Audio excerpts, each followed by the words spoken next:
Ole, ole, ole. Welcome back to the show. Today is May 28th and it's 8:30. You're locked into the Checkin Habs, your up-and-coming Montreal Canadiens hockey podcast. If you bleed bleu, blanc et rouge, you're in the right place. This is where we break down current topics on the most legendary franchise in NHL history, your Montreal Canadiens. We're talking game recaps, player performances, trade rumors, prospect updates, lineup debates, and everything happening around the league that impacts the Habs. We stream live every Thursday at 8:30, so make sure you subscribe, follow, and turn on notifications so you never miss a drop. In the owner's suite, you have yours truly, Mr. Brian. Hello, everybody. And let's introduce tonight's starting line. We're missing two. We're coming a little late, but we'll start off with who's here now. We're shorthanded. We're playing shorthanded tonight. Yeah. And we got a new guy. He's a rookie. Yeah. And we got Pascal. Say hi, Pascal. Hey, hi, everybody. Thank you for having me. Much appreciated. Thank you. And also we have the OG. We got Tony. What's up, everybody? All right, Habs Nation. Did I unlock? All right, Habs Nation. Let's check in with the Habs. All right, let's pull out tonight's. All right, everybody. I see we got 6 people watching us live. Wow. Hi, everybody in the chat. Hey, everybody in the chat. All right, guys, don't be shy in the chat. If you have anything to say or any questions, just rip it up in the chat, and we'll do our best to answer it. All right, tonight's topics. Let's start off with topic number 1. All right, let me get myself organized over here. All right. Okay, we're going to do a little recap of Game 2, 3, and 4. How did the momentum turning points, and overall flow of Game 2, 3, and 4 shape the direction of the Eastern Conference Final Series? After a strong and convincing performance in Game 1, the tone of the matchup shifted as the series progressed. The games that followed highlighted how quickly momentum can change when one team adjusts its structure and execution. After examining all around 3 games so far, how did each side respond as the battles intensified? Who wants to start with this one? Well, Montreal came out strong, right? It was surprising because Game 1, yeah. They came out 2 previous series, finishing playing 2 Game 7s. And they played right after, where Carolina had 11 days off, 12 days off. Yeah, 12 days off. We were expecting Carolina to be energized and pumped, and Montreal to be flat, but that wasn't the case. It's complete the other way around. Well, yeah. The first 30 seconds it seemed like that. Well, Game 1 of round 3 and Game 4 of what was it? Was it Game 6? Was it Game 6 of Tampa? Got blown out? No, Game 6 of round 1 where they lost to Tampa. Those are the 2 best games of the playoffs for Montreal. They played a perfect game. They lost the Game 6 against Tampa, and they won Game 1 against Carolina. Now, the thing is, it's normal. They're feeling each other out. Carolina adjusted, right? And they came out strong in Game 2. But Game 3, Montreal tried to adjust, but it wasn't the case. And we saw also the results again in Game 4. So Games 2, 3, and 4 were the same results. Different. The first 2 games were in overtime, but yesterday was a total blowout. So Montreal adjusting to the adjustments, if you want to put it that way. What do you think, Pascal?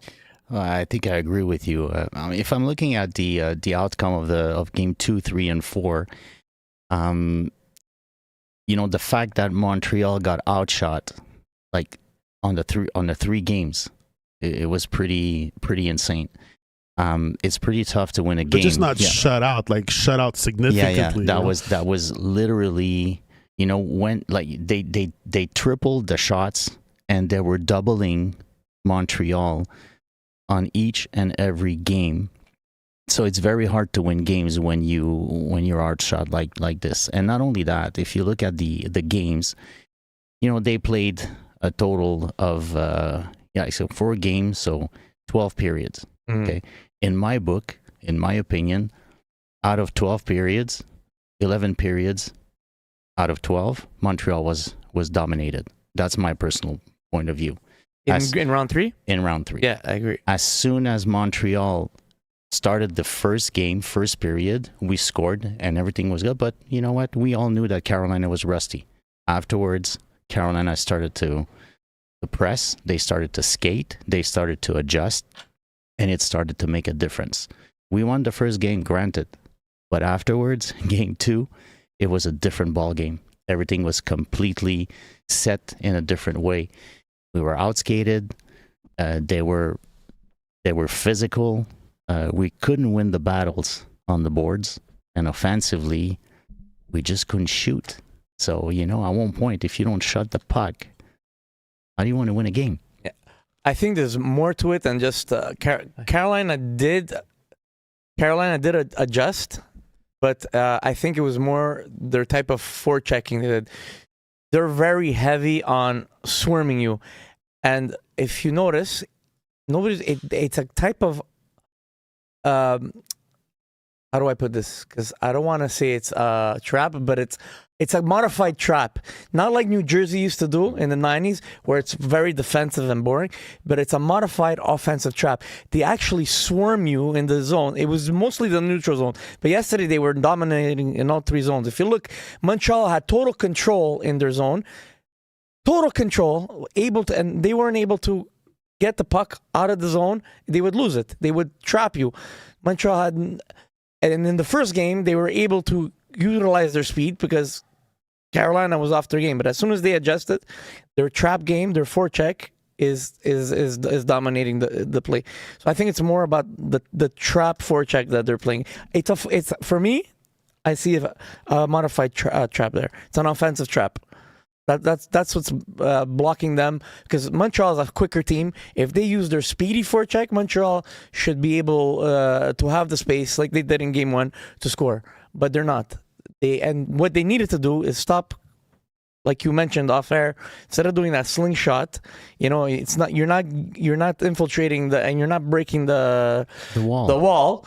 Dump and chase. What's wrong with dumping and chasing when you need to do it? You need to get into the zone. I know you don't have big forwards to run to the boards and crush the boards, but once you have get the puck over there, Montreal is skilled enough to be able to play on the boards and start cycling. They're very good at cycling. Exactly. But you have to try something, And I have a question for you guys. Yeah. Do you feel... Pascal, we're going to come back. I just want who snuck in over here. Oh, yeah. We got 2. Now we're back 5-on-5. We're playing short-handed there for a bit. The power play's over. Exactly. We're able to make it short-handed. So, Manny, I'm going to go. Manny just snuck in over here. What's up? Hey, Manny. Manny, just adjust your camera a bit so you're in the center. Or I'll do it. I heard the Habs needed some help here, so we brought some Bruin fans. We came along. There we go. We'll give you guys some help in defense. Hi, Pat. What's up, boys? Good to be here. Sorry I was a little late. I was running a little late. Just don't do it again. Yeah, me too. Sorry, It's all good. You, it doesn't matter. Finish work late. Pat, you were saying? Yeah, my question to you guys is the following. Like, I feel like Carolina is a team that is playing more north-south. Like, as soon as they have the puck, right away, it's a breakout, it's a long pass, and they just outskate Montreal going in deep in the zone, and then they just cycle the puck, and then they go on the board. Unlike Montreal, is an east-west, like, they always pass the puck from D to D, they come back in the zone, and then afterwards they get caught, turnover, and then we start going on the boards. So my question to you guys is, like, do you feel like Montreal is not a north-south team compared to Carolina, where the breakout is extremely, like, fast, and they go out extremely fast and deep, and then they just dump the puck and they just go get the puck? Your thoughts? I don't think so, because I think Montreal does play a north-south game, especially with the type of well, they just can't get it going round 3. But yeah, I think it's just the style that Carolina's playing, because Montreal are able to contain them in the defensive zone. Just that when they get control, Carolina's forecheck again is just dominating and is getting turnovers, and it's the turnovers that Carolina's is creating those scoring chances. They're capitalizing on those turnovers. If you compare Carolina's offensive structure to Tampa Bay and Buffalo, it's not as dominant as Buffalo and Tampa Bay. They're generating their chances off of the turnovers due to their aggressive forechecking. That's where I see it. And Montreal's trying to continue to play that north-south game, but they're not able to break that wall. That's where I think they're losing out. I agree. No? It's the first rounds. We saw a lot of north and south, but to give it to you in the third round, yeah, there is a lot more east-west. They can't break that wall. Exactly. Like I mean, we're going to repeat all the same thing here, but I don't know how much you guys covered, but Carolina is very strong on that wall, on that blue Definitely. line. Yeah. And I'm noticing that their guys are sticking so close to the defensemen so that anytime they want to break out that, sorry, not their defensemen, the forwards, so anytime they break out that pass, they're stuck on them, so they got a quick turnover. And compared to the first rounds, we're seeing a lot of more turnovers from Montreal compared. So we're sitting. That's why we're seeing a lot less of the complete north-south passes going on. To add to your point, I don't know if you were here when I was mentioning it to Brian and Pascal, but for me, it's a modified trap. It looks like a modified trap, which is containing. Before it was just a neutral zone, but yesterday it was all three zones. All three Yesterday. Well, you know what I noticed, especially the last two games, was a lot of icing from Montreal. Yeah. And to me, that just proves that they're just overwhelmed in their zone, and they're just trying to they're panicking and getting the puck out of there. So Could be fatigue too. I mean, and a lot of icing comes from like signs of fatigue. If you're noticing, a lot of the ice times of when they're in the defensive zone, a lot of the guys, they're trying to get off. They're trying to get line changes, and they can't. They're doing 45-second, 1 minute shifts, a minute and a half sometimes, and it's way too long. Maybe for Hudson, but not for all of them. These guys are stuck in their zone, and that's the problem, is that you're seeing these icings because they're trying to clear that puck just to get a nice a change-up. You got a breather. I think fatigue is a factor, but I don't think it's physical fatigue. They're the youngest team in the league. The fatigue is mental fatigue. Mm-hmm. They're mentally drained, and and it's okay, because for the type of team that they are, where they were this year was unexpected. This is a good learning point. I was mentioning this off air. I go, some teams don't even make it to the playoffs to know what they need. Some teams who make it to the playoffs don't get by the first round. These guys got through 3 rounds. This is so good for not only for the team, for the coaching staff, for management, to actually assess what's the missing elements for them to go even further than what they did, because they did great. Nobody expected them to, except for me, because I said they would go to the East. Oh, shit. I told you too, though. At the beginning of the year. I was like, The only reason I said it, not because I believed in Montreal, it was just the way I knew the playoffs was being structured. They were playing the most difficult team in round 1. So I knew whoever wins round 1, I said it, if it's Tampa or Montreal, they're going to the Eastern Finals for sure. And that's what happened, right? Yep. Can you guys tell me if Montreal gassed out, or if Carolina is playing such a great game that they're just pocketing Montreal and they just can't make it? They're playing, and guys, correct me if I'm wrong, they're being coached fantastic. I'm not saying Martin St. Louis is not doing a good job, but they're executing what they need to do better than Montreal. So they're playing their game better than Montreal's game. That's all they're doing. And they've been doing it consistently all year, right? they have a more experienced team too, right? Carolina. That's a good point too. Yeah, that's a very good point. I totally agree with you. Carolina right now, like, go for it. No, go ahead. Okay, that was my thing. So the thing is that, we need to also take into consideration that Carolina, like in the past 4 or 5 years, made it to the Final Four, always lost. So at one point, when you constantly lose, it's the assessment that they got while they were getting there, noticing what they were missing, and putting the missing pieces in order for them to make it and pass the Final Four. I agree. And Montreal right now, what they're doing is that the assessment that you just stated is a rebuild right now. So right now, what they're doing is they're going to do the exact same thing that Carolina did 3 or 4 years ago when they lost in the Final Four, and they were trying to figure out why. And you know what? They didn't get rid of Brandamore because they had faith in their coach, just like Montreal has faith in Martin St. Louis. And I would think that Martin St. Louis is going to be there for the next 2-3 years. What's so frustrating is that they're playing a goalie that's the least of my worries compared to the other 2 rounds, and they're not getting any shots on it. Because if they would get shots on, for me, he's not a top tier goalie. He's more of a middle to mediocre goalie. You're right. If anything, that's their weak point. Yeah, exactly. Yeah. So if you could just generate some shots, we would get goals in, and maybe momentum would switch. Carolina would have to adjust too, but they're not getting any shots. Carolina's playing a great forechecking game. Yeah, that's their what it defense is insane. Yeah, because the advantage was all us in goal. Yeah, not to mention their PK. The penalty killing is crazy. They're insane. Yeah. And the thing is that when you look at the wall at the blue line, and you said it prior, I don't understand why Montreal they don't just dump the puck. At least I'm not saying do it like often, but do it once in a while. Just change the momentum. Yeah. Just go. Get them off guard. Exactly. Change the pace. Exactly. You change the pace. You dump the puck. You have the winger that goes in like in deep, like quick, and then afterwards, you chase the puck. But if ever you always do the slingshot, like everybody knows that Suzuki's going to take the puck. Everybody knows Suzuki's going to take the puck, or Hudson, and then they're trying to break the wall, but they just can't go it. They can't go in. They've become predictable, basically. Exactly. Yeah. And hockey, if you're predictable, they're going to know it. They're professional players. They know, They watch the footage, they watch the replays, and definitely. they're prepared. Oh man, Carolina adjusted that game too. That's to come back to Tony's point. That's where we see what St. Louis did and get in the round 1, round 2 against Tampa and Buffalo. St. Louis was the best coach. Yeah. We were all throwing flowers at him. The way he adjusted so well, because their first games we were losing, and then we adjust and we come back. Carolina did that. The Habs on this round. Exactly. They adjusted so well, and they've stayed on it. Like Tony said, the word was consistently.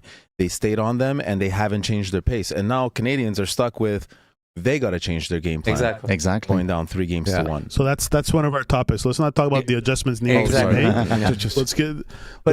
Carolina's probably going to make it through the next round. If they do, they're not winning against Vegas. That's for sure. Just because of their style. I think if Montreal or like a team like Buffalo would have made it to the finals, we had a better chance against Vegas than Colorado. Colorado, if they were in the finals, but Colorado dropped the ball there because of injuries. Well, let's talk about that a bit. Isn't that amazing? Fucking cleaned out the that Avalanche, man. Isn't that amazing? I did not think that was going to happen. They were hurt. They were injured. They didn't play. Makar was hurt. Even McKinnon was hurt. got hurt. You saw it. To get blown out. I'm not taking anything away from Vegas, but I go if Montreal can get to the finals, they had a chance. Versus Colorado, Montreal would have lost hands down. You think they have more of a chance against Vegas? Absolutely. Yeah, absolutely. Yeah. Colorado, the powerhouse, the way they're built. Yeah, they're too strong. Yeah. No, if you guys don't agree. No, I agree. I think it would have been a healthy Colorado team would have been a much. Yeah, that's what I mean. Okay, a healthy Colorado. But that's the only team, reason they lost. Even if Vegas played Vegas is playing the way they did. A healthy Colorado team, even though they lost, they would have given up a bit more of a fight. For them to lose like that, come on. 4 straight. They were finished. They could have brought it to 6, maybe 7 if they were a healthy Colorado team. Yeah. But Vegas, we can't take anything. They're a killer team too, Vegas. Yeah. Just to bounce back to what Pascal said, he was talking 2-3 years now. Carolina's in the making.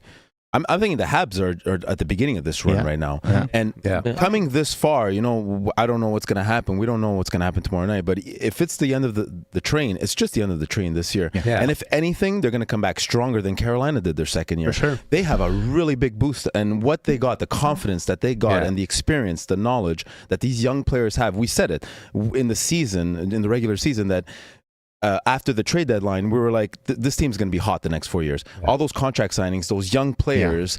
The next 4 or 5. No, I'm just saying, we see the Stanley Cup run. We didn't think it was going to be this year, this close. Yeah. But like you said, it's a very good point that teams take this experience. They go 2-3 years. Canadians are coming back the next 2-3 years. They're going to be coming back whether they win or they don't. But they're going to come back with more knowledge, more power, more everything. It's the experience. It's insane. They say you learn more in failure than success. Right? Absolutely. Absolutely. Well, if you look back at the Stanley Cup winners, you look at Detroit. How many years did they lose before they won the cup? Absolutely. How many years did Tampa? You remember that loss against Columbus, the swipe 4 games to none? Yeah. And then afterwards, they said, okay, we're going to fire the coach and everything. They didn't.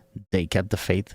And then afterwards, again, they won the cup. Yep. So you need to, unfortunately. You're talking about when Tortorella was there? Yeah, exactly. Yeah.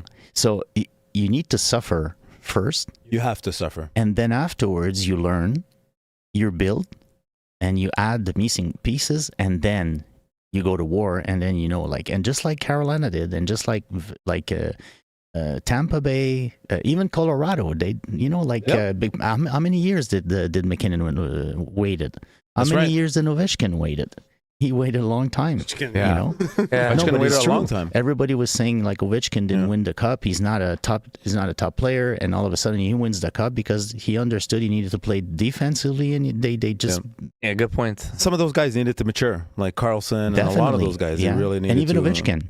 Yep, Even that's Ovechkin true. needed to mature because he didn't play defense well. That's right. So He didn't play defense at all. No, Yeah, yeah, he didn't play. exactly. He was like it was like when your controller goes off. It's like there's a turnover and the controller just battery dies and he just floats away. Exactly. But when you have a 50-goal scorer, what are you going to do? You're going to tell That's him true. like play D? No. He's the guy, right? He Yeah, asks for the puck, you definitely. give him the puck. Definitely. So But you got to, like what you were saying, you got to hand it to Torts too, man. He turned around that Tampa team, and now he turned around that Vegas team. Oh yeah, definitely. yep. And not everybody was agreeing with that like They were in selection. first place. Exactly. They fell down to third Yeah. place. They got scared and they fired the coach. Wait, Exactly. wait, wait, wait, wait.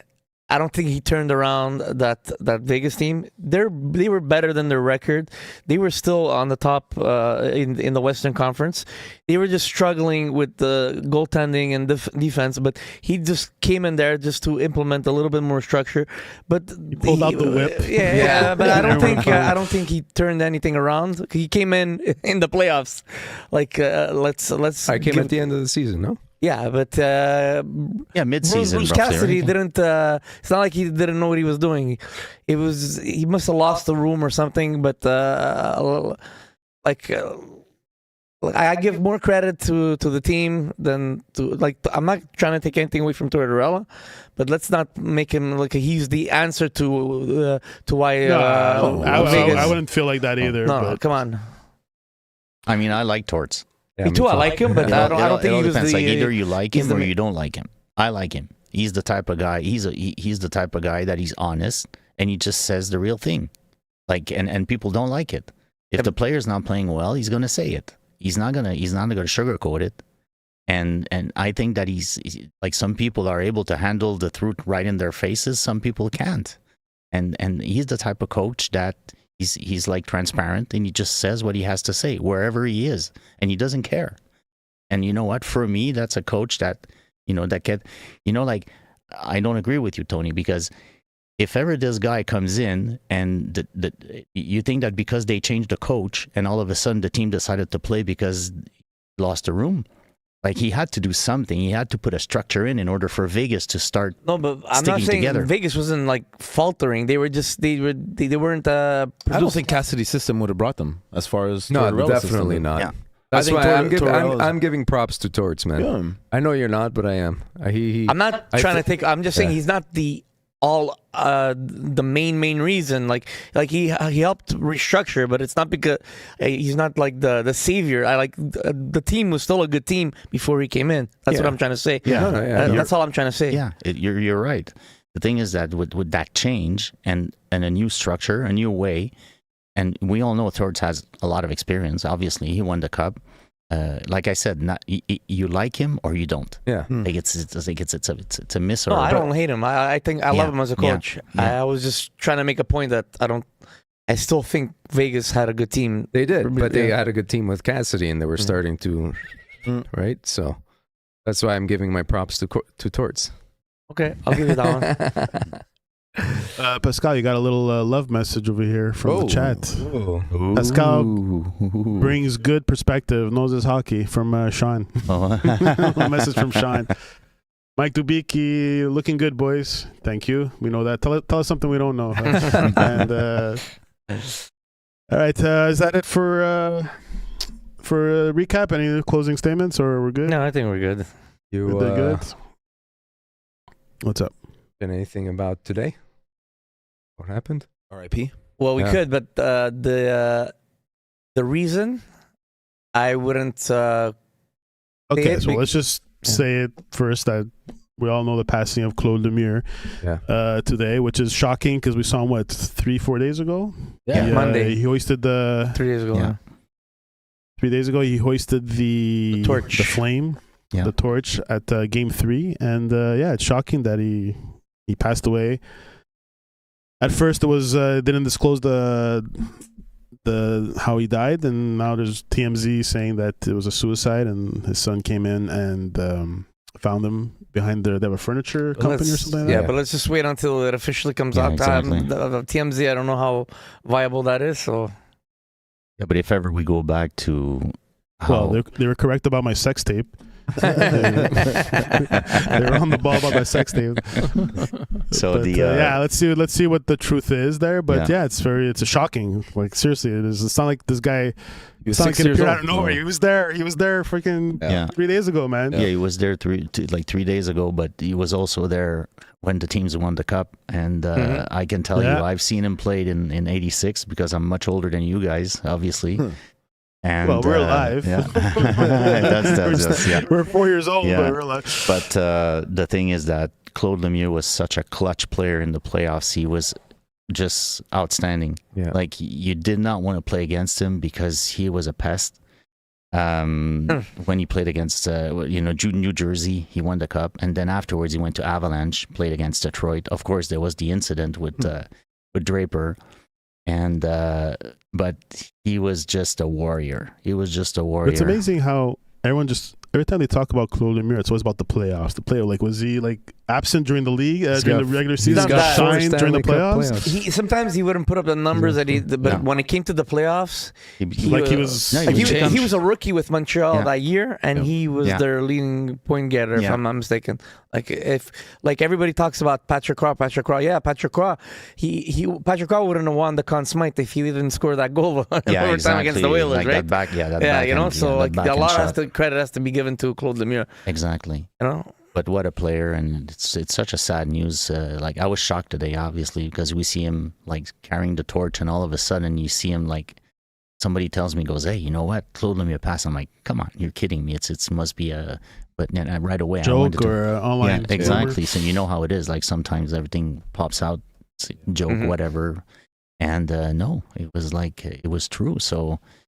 Like, of course, we offer our condolences to his family and all his friends, but it's very sad. But what a player. What a player. Awesome player. 4 Stanley Cups. 4 different teams, right? Yeah. That's what Yeah, it is. that's That's crazy. yeah, that's insane, you know.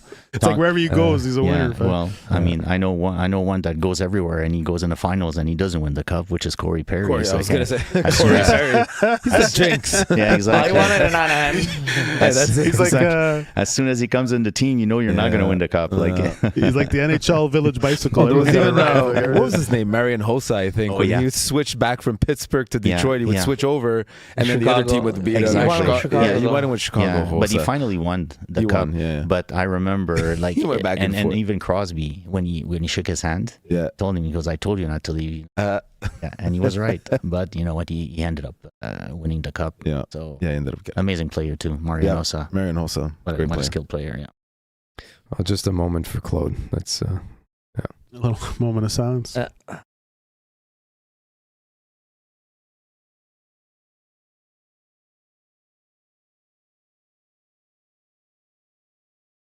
right. You will be missed. That's Sean pretty Monday sad. says 3 different teams. Claude, Habs. Habs too. No, it's Right? 2 Yeah. times with the Habs. In '93. In '93, was he there? In 86, he was there. '86 was there. Yeah, 93 New was not there. Jersey, He was not there. in 93. Colorado. He won 4 cups with 3 teams. No, I thought it was 4 teams. Twice with the Habs. He was there in Yeah. 93 too. I see Okay. everybody. No, he won once with the Habs. 93 was not there. He won with Montreal, New Jersey, and I think twice with Colorado. with Colorado. He did not win twice with Montreal. I'm pretty sure about that. Yeah, they won against Detroit, if I'm not mistaken. Or is it and- 2 times with New Jersey? I think he won. I think it was 2 times with New Jersey when Brodeur was there. Yeah, twice with New Jersey. Twice Yeah. with New Jersey, yeah. That's what it was. Job, He Tony. went to Colorado, then he went back to New Jersey and won in 2000. Yeah, it was New Jersey. All right. Because he got traded Man, he's in the ranked late ninth. 80s, like I think 88, 89, and he went to... He's ranked 9th in the all-time career playoff goals. Crazy. yeah, Wow, he's a that's amazing. clutch Crazy. playoff performer. Crazy. Yeah, as soon as he was hearing like the name playoffs, he was just turned into Hulk and crazy. he Just was turns it on. yeah, exactly. He was a pest, man. Yeah, exactly. All right, next topic, bro. All right, next topic. All right, guys.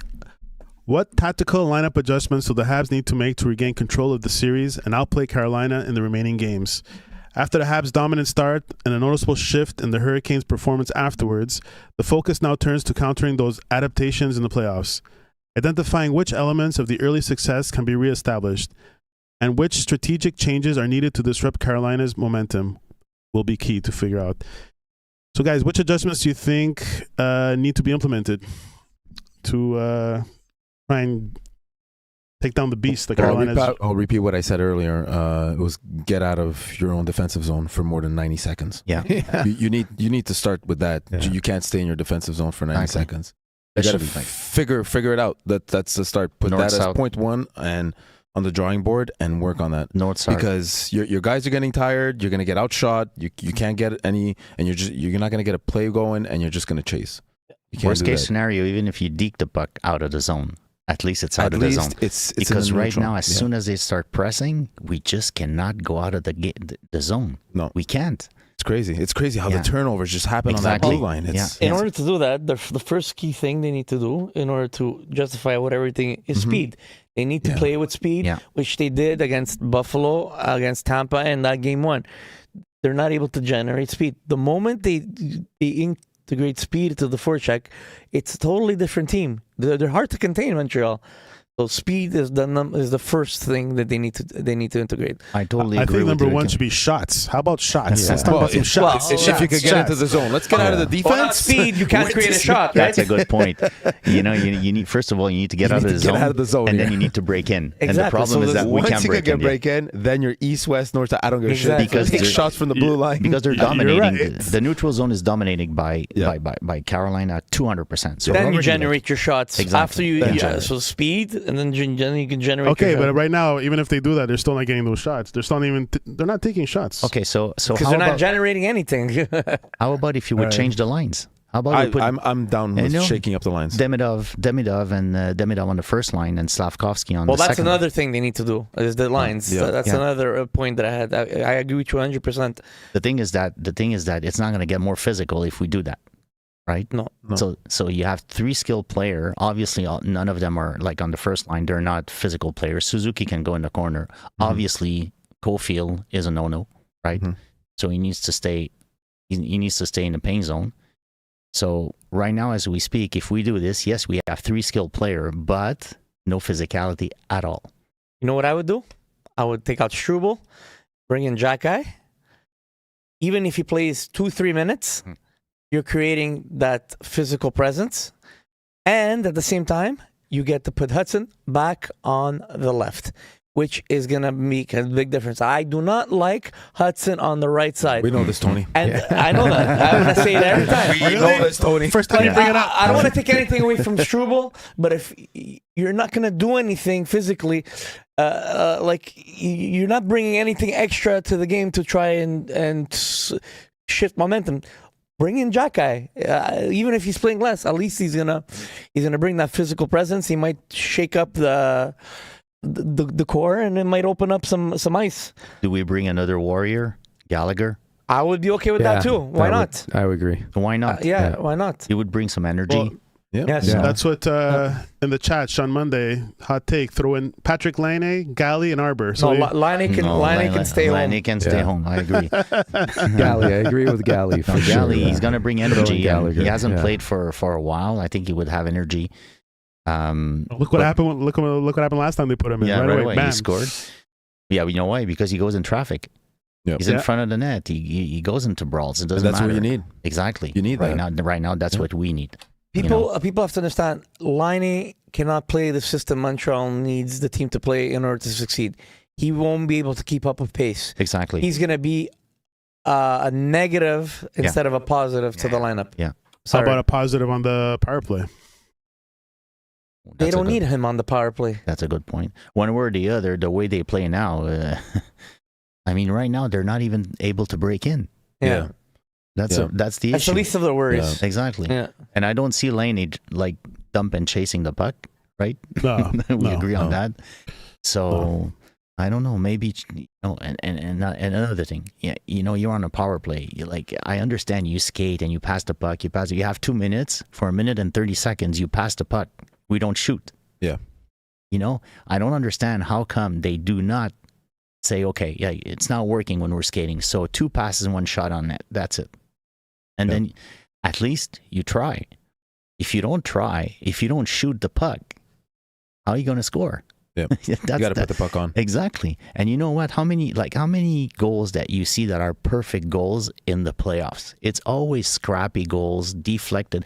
Yesterday, I think it was the goal from the one that he was in front of the net and there was a side pass. And then Jordan Stalls? Yeah, it was Jordan Stalls. His stick is in right between the leg of Anderson. And Anderson had him. Exactly. And he had him. You know what? That was a point. scrappy goal. Yeah, he was right in front of it. I even looked at it. I was like, what more could have Anderson done? Nothing. It's just that He just went quicker and exactly it went on his stick. He's there. He's in front of the net. He's suffering, and we know Anderson is he's giving him a hard time. He's there. Yeah. The puck comes there. It's in the net. It's in. Before Anderson even knew. Exactly. Suzuki, he's on a power play. He has a chance to shoot. Yeah, he doesn't even take the shot. When I saw that, I was What I'm talking about, yeah. that was what I He posted. winds up and then he stops. winds up, Exactly. and Why? then he fakes, and I'm like, what are you doing? Yeah. You have to put that on the net. Exactly. So that goes back to what I was saying. More shots, especially on a goalie like Anderson. Yeah, right? exactly. This is a goalie that you can get those cheap, those really bad goals in. Yeah. They can, but you have to take those shots, man. And But you're right.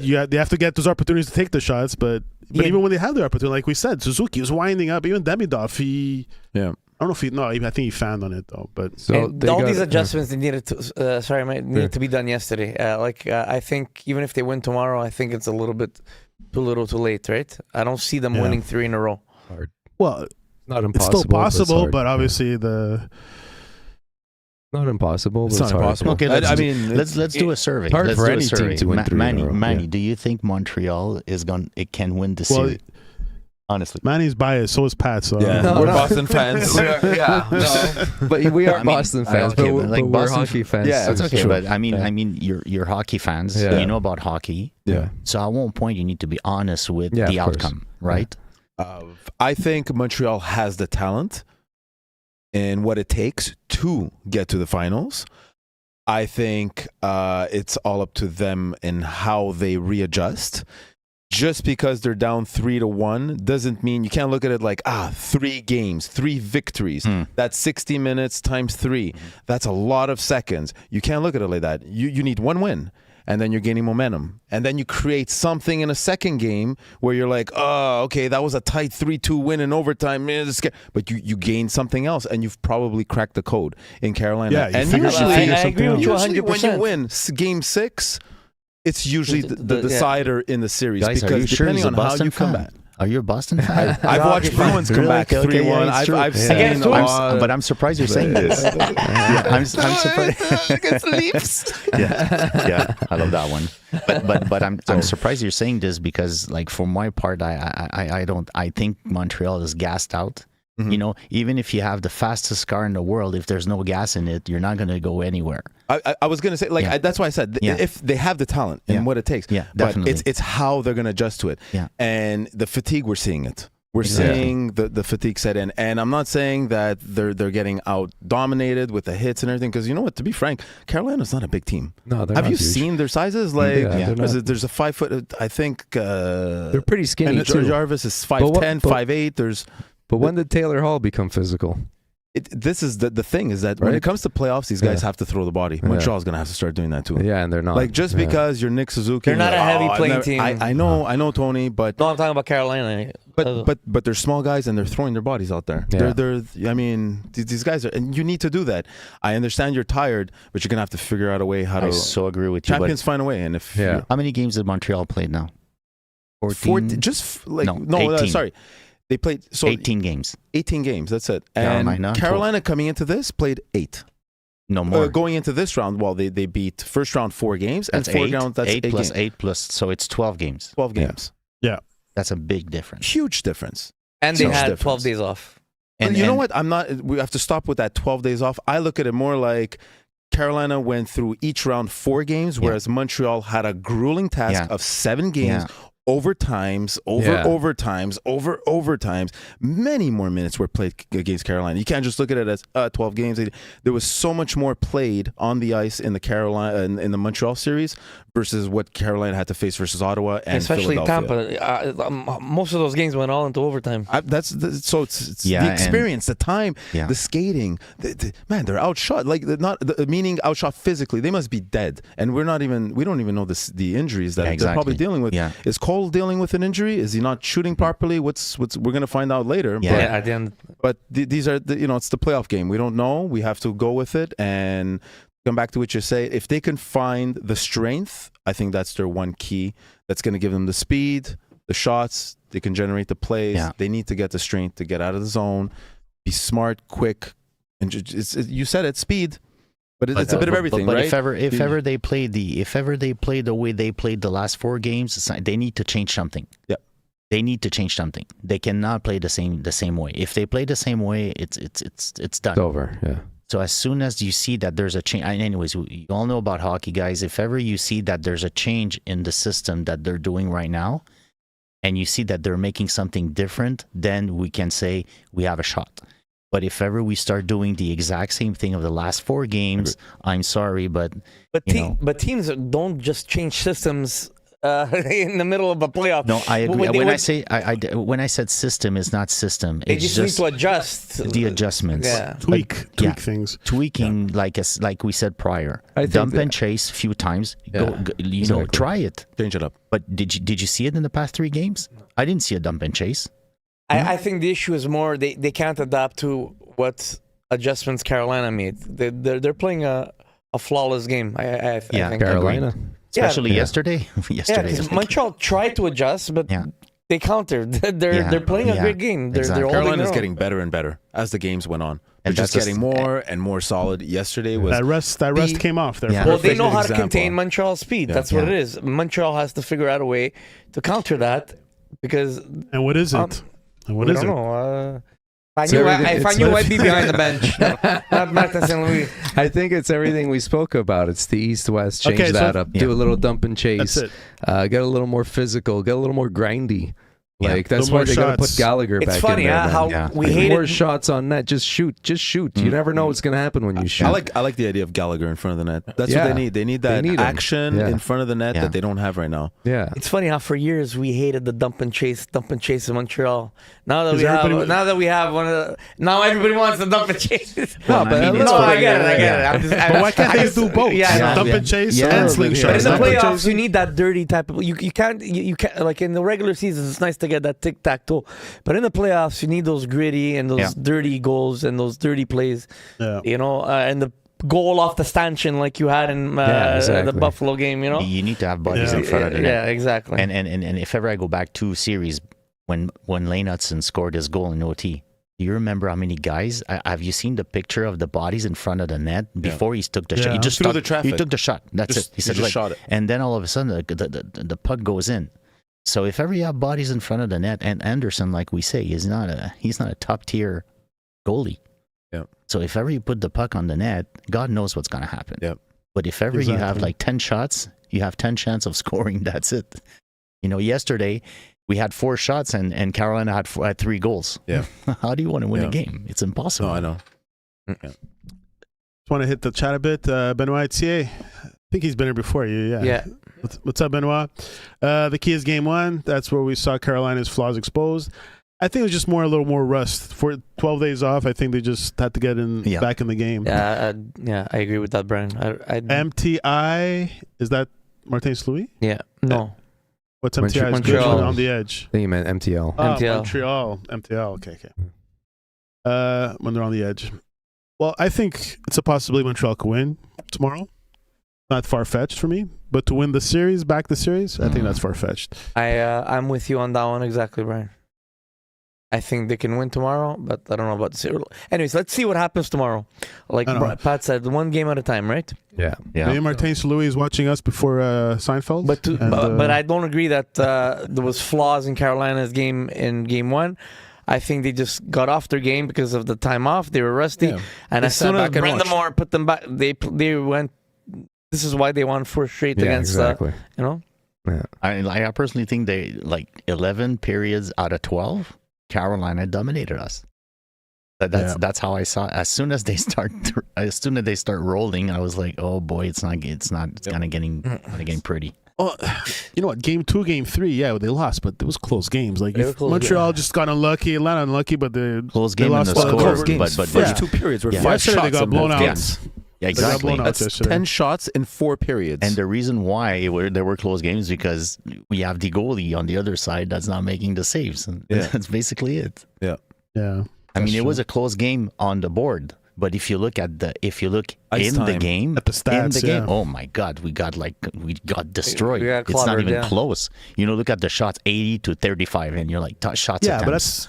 but that's nothing new compared to Buffalo and Tampa Bay. We're always There was a stat low shots. in the game. first 4 games. Montreal had a total of 43 shots. In game 4, Carolina had 43 shots only in game 4. It's crazy. That's crazy. Montreal had a total of 43 shots in all 4 games. I have the That's nuts. statistics here, okay? I'm looking at Carolina game 2, okay? 68 shot attempts, Montreal 38. Game 3, 93 shot attempts, Montreal 46. Yesterday, 108 to 45. Wow. So how do you want to win a game? And not only that, these 108, 93, and 68s were blocks by people, right? Yeah. These are bruises every time you block a shot. Every single time. So Yeah. you're taking 30 shots away from 108. It means that all the other shots were blocked by somebody. Yeah. That hurts. That hurts. At one point, it's okay when you're brave, but when you're hurt and you're hurting and you're hurting, at one point you say, okay, enough. And you're getting tired. Yeah, and you're they're getting, and we're young. And let's be honest. Would you be disappointed of the season of the Montreal Canadiens this year? Nope. No, it's a really of good course season. not. It's They an should be happy. amazing season. Yeah. Outstanding. This is just a little season. glimpse of the future, Should be man. proud. Little This is glimpse why of the the future. the negative booing or shoot the puck was not necessary. No, honestly, they don't deserve this because they gave us an amazing season, want it or not. Yeah. I mean, listen, 106 points. Did we expect this? No. Let me ask you a question. If at the beginning of the season somebody would have told you Montreal's going to finish top 3 in the league and they're going to make the Eastern Conference Finals, would you believe me? No. Yes. Yes. Would you say I don't believe you, but I'll take it? Yeah, right? Would you take it? Definitely. Yeah, there you go. Definitely. That's exactly what I said at the beginning of the season. Shut up. and Manny predicted Florida would not make it. Thank you, predicted Brian. that too. I did. I said Florida's not making the playoffs. Yeah. Maybe not even Edmonton. And he but called it. Yeah. He called it last summer. He did. Yeah. And you know what? That was a good call because when you do the finals twice and like back to back, Yeah. at one point the injuries, you don't rest. You don't rest at all. And at one point, it gets to you. And look at the end. Look at the end of Edmonton. Like they were like Nugent-Hopkins was injured, McDavid was injured. Yeah. At one point, your body takes a toll. You get tired and you don't recoup and pay the price. I don't think the injuries in Edmonton would have made a difference, even if they were healthy. They don't have a full, complete team in order to make it to the final. I totally agree. It's just the fact that they did it back-to-back finals. Yeah. At one point, you need to rest. Your body talks to you. Like McDavid was playing how many minutes per game in the playoffs? It's crazy. At one point, he's a human being. Yes, he's out of this planet, but at one point, if you play 30, 35 minutes a game, at one point, he's double shifted every time. Yeah, it takes a toll on you. Yeah, exactly. Let's go. Yeah. Put the mic a little down. Let's see your face, man. Yeah, that's it. It was blocking your face. All right. So if you're enjoying the show so far, don't forget to subscribe and like. Make sure you schedule a reminder for every Thursday at 8:30 p.m. Eastern, and so you never miss an episode. All right, let's go on to the next topic. Pascal, you said you weren't going to talk much, but you said you're going to be shy, but yeah, it's good. Missing elements. I'm still nervous. That's good. You know, It's definitely good. don't If look not, it. if not, it's just gonna be Tony all night. Oh, please don't do this. Please don't do this. Or it's just gonna be them having their own private conversation over there back and forth. It's gonna be us two arguing all night. Don't listen to these bozos. What? He points to me and he calls us bozos. I'm the face of the bozos. You are our leader, Pat. Oh shit. Let's go, Bri. All right. Next topic. What areas of the Habs lineup still need building? As the playoffs progress, it becomes clear which parts of the lineup are fully equipped for this level of intensity and which areas still require growth. Evaluating the gaps in the roster helps identify where off-season improvements are needed. But from the gaps we see right now, what are the most glaring? Well, maybe I'll start with a bona fide second line centerman. Yeah. yeah, that's Second the line first thing. centerman. Second or top six Top centerman six because swinger. dudes- Another centerman, another top centerman. Because you don't want either a centerman for the second line, or eventually, if you get somebody great, Suzuki is. I'm okay with Suzuki being your second line center. If your Suzuki's your second line center, That's pretty good. Yeah.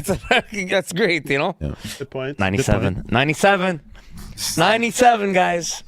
Okay. Let's dream. Okay, look, Benoit even agrees with me. Second line center. Yes. Thank you.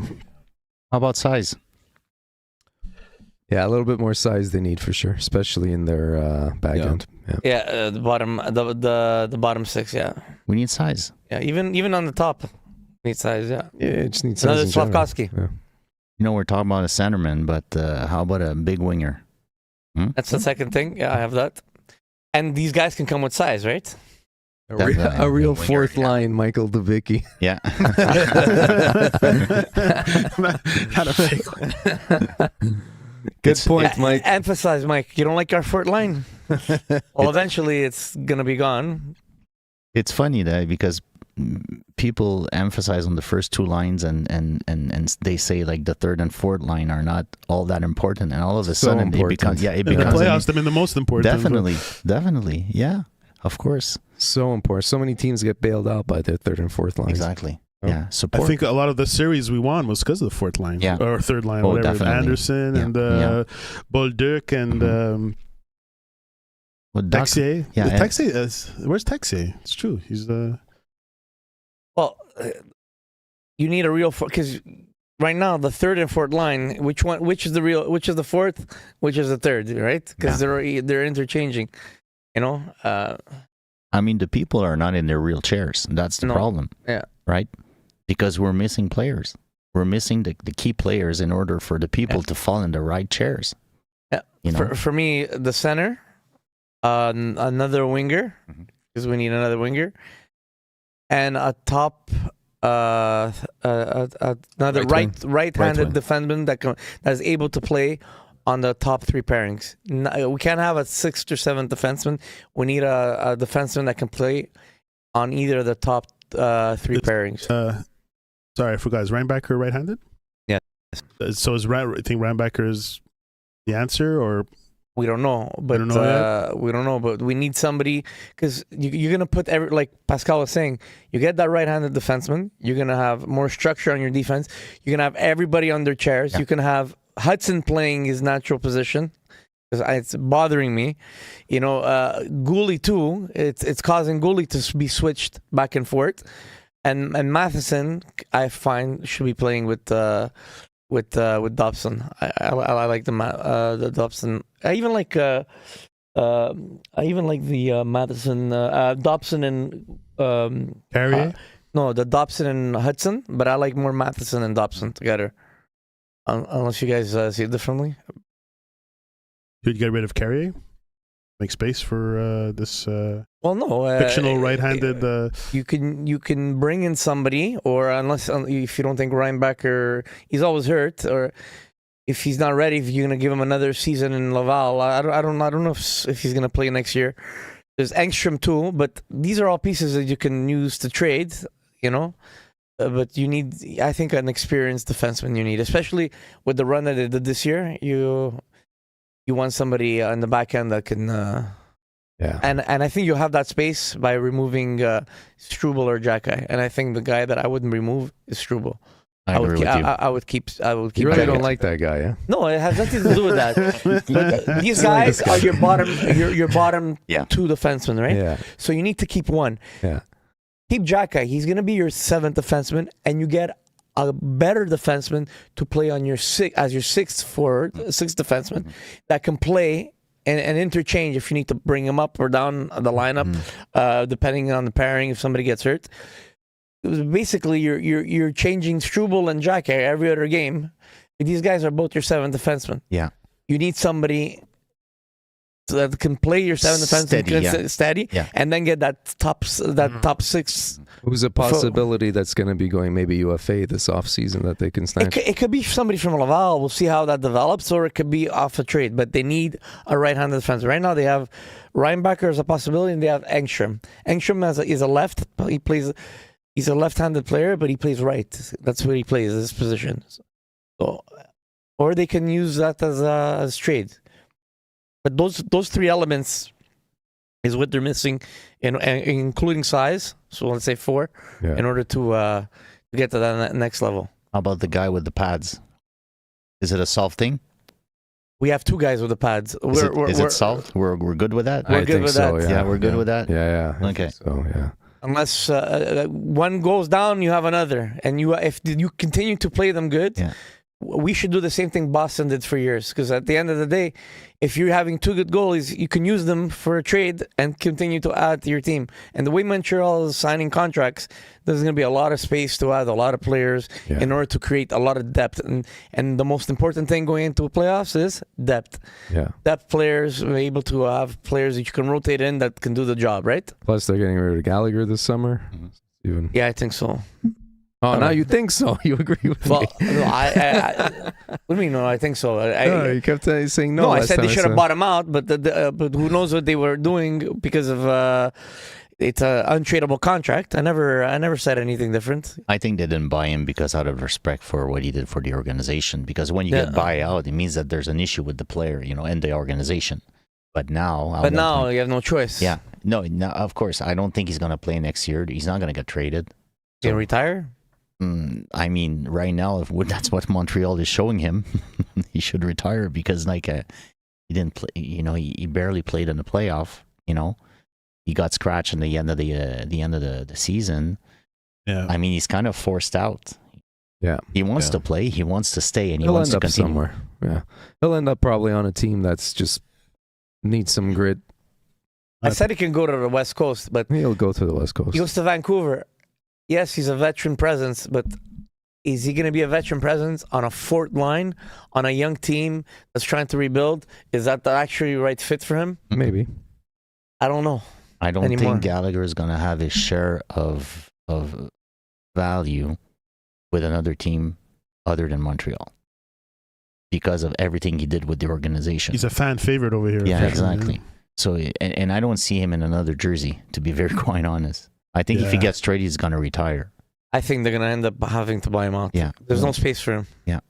And they're going to lose. They're also going to lose with Laine. They're. I don't know if somebody's going to pick him up. Well, he's going to be a unrestricted free agent. Unrestricted. Yeah. So they're going to lose him for nothing. Yep. He's only 33, 34, Gallagher. Gallagher? No. I think 36, 37. Yeah. No, 36. There's a. Yeah. Hold on. Brian's going to check with the new toy. I like that thing. NHL stats. It opens up his stats page and his contract. Amazing. 35. 35. There you go. 34. 6.5. Oh, there it says 34. Where? Here it says Oh, it 35. expires. No, his UFA expires when he's 35. It's In not we 2007. all know it's not going backwards anyway. So, Yeah. No. so My God, he still has that cut on his nose over there. That thing never healed. Yeah, for real. I thought you just got it recently. Just want to hit the chat. Benoit Atier says the 4th line is growing up in Laval right now. Yeah. It's in the oven. It's cooking. That's another thing. I think a good addition to the team next year to integrate to the bottom six would be Florian. I so agree with you. Florian. I so agree with you, Tony. Yes. 200%. Yes. We need that type of player. Yeah. Like grit, like, And yeah. Yeah. He would be a good fit on the Evans line or on the third or as a winger or because he plays center too, right? Or to create that fourth Yeah. line, you know? And he's able to drop the mitts. Exactly. That's important too. Yes. So I think he would be a good fit on the fourth line. Benoit Atier would have liked Blais in the series. Guys think about? No. No, that's it. He's doesn't bring any physical presence to the fourth line. I think Bolduc and Valeno it would have been is a better choice than Blais. I think. What do you think, Pascal? I agree. You think Valeno and Bolduc is better than? Is it better? What's Blais gonna bring? Doesn't say much, but Yeah. I agree. Yeah, I agree. Like, Yeah. I mean, what's Blais gonna bring that? Blaise, blah. He's Blah. playing a little blah. Blaze. Yeah. He's a fourth. He's a bottom six forward, Yeah, and he doesn't bring a physical aspect to the game. not what they Right? need. So and I don't think he's. I don't know. I think he's under. I don't know how tall he is, but I think he's under 6 feet too. So he's a small guy too. I could be wrong. Zachary. Let's not forget about guy named Zarowski. But I don't, There's still I, time for him. yeah, but I thought. Yeah, but he's ripping it. He's breaking like Yeah. what Demidov did. Exactly. So he's an up and 6 comer. feet too. Okay, he's 6 feet. He's 6'2". He's I mean, he brings 100 it and what? 100 and He's 19 years old. yeah. He's like yeah. I mean, you cannot stretch someone to be taller, but you can put some that's muscles on. Like, Zarowski. you know, that 6'2" is okay. You can bring it No, up I know to, a guy in Turkey. He does No, we it. were talking about Blais though. It makes you taller. Yeah. All right, so that's it. Mhm. The missing pieces are just Yeah, new centerman, a new fourth line, and a Top six right-handed winger. defenseman. Well, you need a winger, winger scoring with winger. some And a winger size, too. Some and a size, yeah. defenseman. We need a defenseman. What size? A defenseman. What size? the thing is Anything that above- it would be like it would be nice to have these guys, but it costs something. Guys, I just hope they don't go get Thomas. I really don't see him as a fit in Montreal.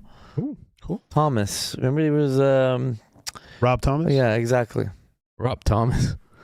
The singer of Matchbox Twenty. Yeah. Singer? Not Rob Thomas. Exactly.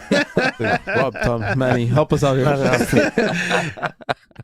Give me your heart, make it real. We'll forget about So, it. remember there was during the trade deadline they thought he was the piece that they were gonna What's his name? Robert? What is it? The Thomas? Thomas, yeah. Defense? No, he's a centerman. Oh, for who? Is it Nashville? St. Louis, no? Oh, St. Louis, yes.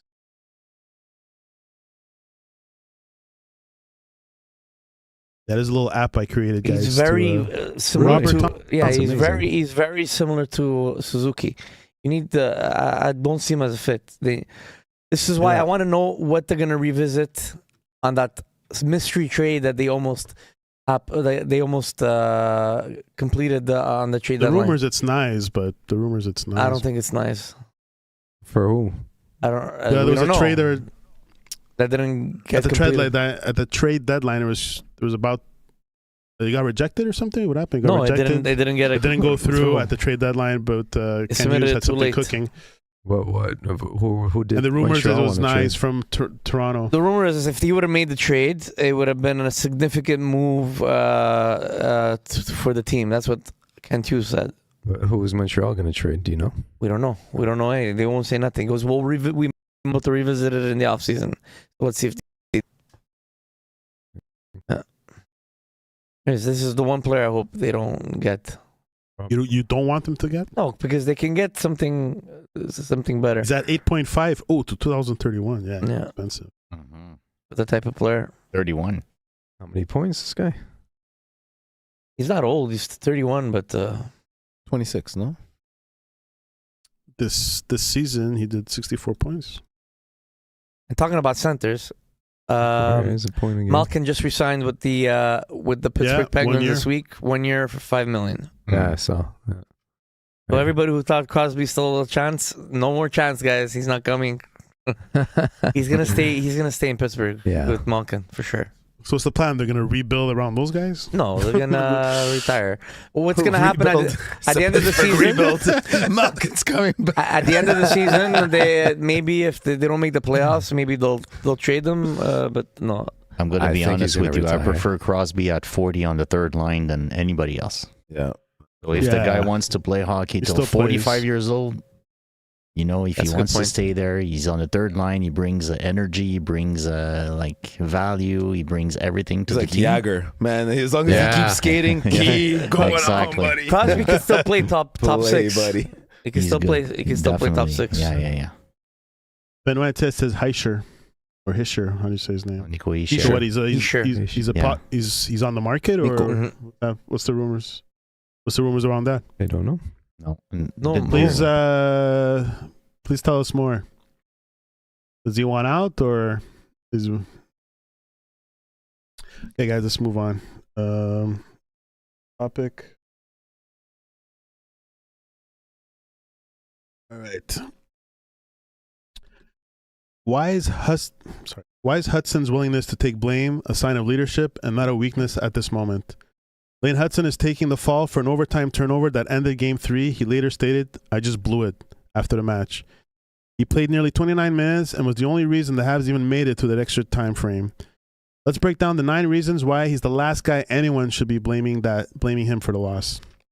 So I'm going to go down the list and let me know what you guys think. He played almost 29 minutes, 26 minutes at even strength. He logged 3 more minutes than any other skater, showing he is the undisputed engine of the defense. Agree or disagree? I agree 100%. Yeah. When you play so many minutes, not only are you gonna affect the game positive, there's a chance you can affect the game negatively. Yeah. But he affects the game positively more times than not. So Yeah. like mistakes are gonna happen, but Yeah, he shouldn't blame himself. Though, Yeah, like- no. But there's nobody better doing those minutes on the ice. So I agree. whether he's doing good or bad, who's doing a better job Yeah. with those kind of minutes out there? Mm. Nobody. I don't think he should be blaming himself anyways. That would, No. That's what leaders do, though. Exactly. That's, what, That's leaders another do. good point. Yeah. Should be blaming everybody else. You suck. You suck. You suck. I blame Manny.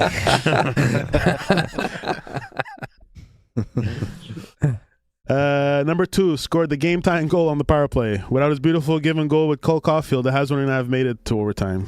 Exactly. Mhm. Number 3, tied for the team lead with block shots. He wasn't just playing offense; he was putting his body on the line to help his goalie. Exactly. Like Pascal was saying, I mean, when you're talking about 100 shots, Yeah. like attempts on you, there's someone who's taking a lot of blocks, and if there's anyone that's throwing himself left and right in front of pucks, after pucks, chasing pucks, Yeah, exactly. it's Lane Hudson. You know what? I think the Habs are like in. Even if we put Pat in front of the net, he would receive the pucks, man. At 100 shots, he's going to get the shot. Someone's He's gonna- he's The gonna way he get played against Buffalo, if Montreal would have made it to the finals and won, he was going to be up there with the way Dobish was playing and the way he's playing as a finalist for the Conn Smythe for sure. I agree. That's how great he was I playing. agree. Yeah, I agree. I think Montreal in general is like number 1 at block shots right now in the postseason. I think Goulie's right up there. Obviously, I would. Guys, just 108 yesterday. Yeah. Yeah. Against Carolina, insane. and then 2 7-game series. I Yeah. mean, those were high shot series Exactly. too. And he's been our best player debatably throughout the whole Lane playoffs. Hudson? He definitely makes a difference. Number 4, the first defenseman in Habs history with 10 power play points in one postseason. He's making history every time he touches the puck Every during the time. man advantage. How many times have you said that this season, Brian? We've come on this podcast, every time we speak about him, those words come out of your mouth. He's making history every time. Yeah. Every time. Every Because game. he is. That's why I say it. Yeah. We all know he's going to win I the only speak Norris facts. eventually. He's going to win the Norris eventually. It's going to happen. It's going to happen. He should have been a finalist this year. Yeah, agreed. Do you know where he ended? Was he top 5? Do you know? Did they say that? Or? They don't say it was 4 or 5. They just announced the top 3, but he was in consideration, but he didn't. for sure. He wasn't a finalist. No. this is an interesting stat. He only allowed 6 scoring chances while on the ice. Despite playing the most minutes, he had the second lowest chances against among all defensemen. What does that tell you? Yeah. That tells you that as small as he is, he's He so shuts them down. versatile.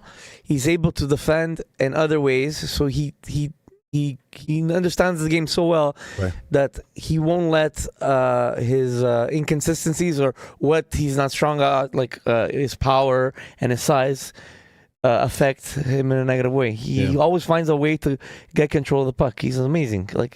I would like to have his stats and see how much minutes that he carries the puck. Oh, that he's in possession with the puck. Because he's so good with the puck, with the puck possession. Obviously, if you're in puck possession, right, you have less chance to get scored on, right? Right. So he has often the puck. As soon as people can on the ice, they're giving him the puck because he's killed. He's fast, and even unexpected passes that he does, it's like absolutely insane. Oh, the vision that he has. The vision is insane. The vision. And he's such a small. My question is, how is he still alive? How, with all the hits? What I hear, 50 some odd hits he got on it. Yeah. How big is he? And he got crushed like quite a How is few he times. still alive? Exactly. Like, how is he still fighting and playing? Yeah. He's Putting on the minutes, doing what he's doing. How did his titanium balls fit in his pants? Exactly. Like, I don't understand how that happens. Crazy. I'm I see him 10 pounds heavier than he is. What the fuck? It's crazy. Guys, what a steal, huh? He's a skinny that- little guy. What a steal in that draft, huh? What a steal. Insane. That's It's got to insane. be one of the best steals, tiny. modern day steals. Both. We got Hudson in the second round, and we got Slavkovsky overall. That was the year. It was the same draft, right? I think so. Yeah. It's the same Yeah. draft. Slav, yeah. Yeah. He was the Slav, same. yeah. It was the What same a year. draft. Yeah. You know? And you know what? If you look at the size, you say he's a defenseman. He's gonna get killed. And you know what? Yeah. He's just. He's That's outstanding. what I was going to say. Number 6, targeted with over 60 hits this postseason. Yeah. He was officially the most hit player in the NHL playoffs, yet hasn't missed a single shift. Exactly. Yeah. That's insane. And if someone That's should insane. be injured, it's him. It's him. Yeah, you know, It's him. block shots, body check. And the fun part is that when you look at a game and you look at Hudson play, when he makes a mistake, you know it right away. Yeah. Because he just gears off on the third, like, and just like flies. Takes off, He takes off and he wants to correct this mistake. He knows. Well, there was I forget what was it last game that he pinched. And he pinches. There's one defenseman back. He pinches more than any other Canadian player. Exactly. He's the first player back. Exactly. He's the first player back. Exactly. And then you're asking yourself, what are the other 3 Canadians doing? Did their Exactly. player controllers just stop or something? Pretty Like much. that sense How of urgency did he as do soon as he that? makes a small mistake or he misses his pinch. the back check on that It's guy crazy. is insane. Imagine if everybody would do that. Oh my God. Well, it made me wonder. I was like, well, that's proof of how not everybody on the Canadiens is playing the same way. Yeah. Not everybody's putting their 110%. Agreed. Because he made the mistake. He came back for the back check, but where was everybody? That just Exactly. exposed like a flaw in the Canadiens right there. Yeah. Yeah. All right. Number 7 took a questionable elbow to the head before the goal. Replay show William Carrier, and I think he got penalized for this, huh? Caught him high shortly before the turnover, which likely rattled him. But he took a big hit, and he got up. So this guy's made of. We're gonna start calling him Iron Hudson. Number 8, the turnover didn't lead to an immediate goal. The Canadiens actually had time to reset and defend after the giveaway, but the team structured collapsed. So he's not 100%. He blames himself, but I don't think he was fully the blame. No. And also counting all the 7 things I said before about him, he definitely took the blame, but he's definitely not the blame. And my last one, 9, possession play mentally is what got him here. He tried to find Nick Suzuki instead of flipping it blindly, staying true to the high skill game that won them game 1. Exactly. Good points. So these are 9 points why Hudson should not be blamed for the loss. I don't think anybody was blaming him. I think he was just blaming himself. Well, everybody else was defending him, right? Including his teammates. Well, I don't think he gave the media a chance to blame anybody. I think he just, like a leader, you said it before. He's like, that's what a leader does. He said it. Don't point the finger to anybody. Point the finger to me. Yeah, we're talking about the team, but I'll take the blame for the team. And he's a leader, and that just shows what kind of guy this guy is going to be. Think he's The going to be next game. captain or assistant captain? I see him. Oh, yeah. I see I him. don't know if he's a captain material. He's for sure close to becoming a generational player if he continues to play that. But I don't see him as a captain. Maybe an A. An A, yes, but yeah. the captain, If- the captain is here to stay. That's for Yeah. sure. Yeah. They're never going to remove Maybe that when C from- Anderson leaves, if Anderson leaves, maybe he'll get the A. Mm. But then our Matheson has the A right now too, Yeah. right? Yeah. Who else has the A? Gallagher. Yeah. So that's where it's going to switch. So there's going to Yeah. be some job interviews soon for the I assistant. mean, not that he's a leader by talking and everything, but just what he does on the ice is it's Yeah, just for enough sure. to have a letter on his Yeah. leads by example. Yeah, Good point. it's a good point. Okay, so back to when Benoit said Heischer.